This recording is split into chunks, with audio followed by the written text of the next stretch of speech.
So guys, I will not mention her name na lang kay nga no, this is not paid or I am not being paid para i-advertise siya. But yes, for the third and fourth application, we already hired a registered Canadian immigration consultant which is registered in IRCC website. So, siya giskulahan jud niya like registered jud siya nga immigration consultant. So, we paid her like pila to mang 1,350 mang no? Oh, 1,350 Canadian dollars.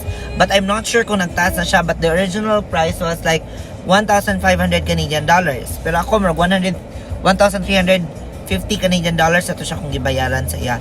That's the professional fee and assistance fee. Wala pa'y labot ana guys, ang imuhang bayad every time na mag-lodge ka sa imong visa, which is $180 or $100, and then ang imong biometrics na $80, and your medical, which costs you around 13 to 15,000 depende. So mo to siya guys, and then for your third and fourth refusals, same lang po na refuse ko, although nga nanami like kanang immigration consultant na registered, so ningon na jud ko nga dili na jud ko. So for the fifth application guys, like wala na jud ko'y plano unta ato kay kanang wala na jud ko'y hopes nga makaabot ko Canada, pero kanang naglaag na lang jud ko ato guys. So after my refusal last May, first week sa May, I decided na mo travel na lang sa and then to enjoy life kay lagi ka po kung panabaho, and then ang akong quarter matura sa Sibay din na. So akong gibuhat is nag-travel ko. So I went to Bantayan Island for a week, and then after that 8 days in Boracay. That was like for the month of May, and then by June nag-adto ko og Bohol. I stayed in Bohol for 12 days, same vacation na gyapon. Then after that, since piyesta sa Ormoc, niadto po kog Ormoc, I stayed there for 4 days, murag 5 days.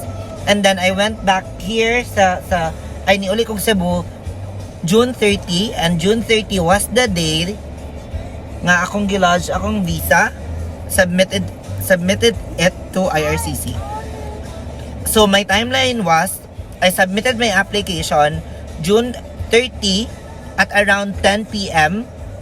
Philippine time, and then on that same day I received a confirmation of the application, and then also I received after a few days, July 4, I received another email from IRCC about the application summary.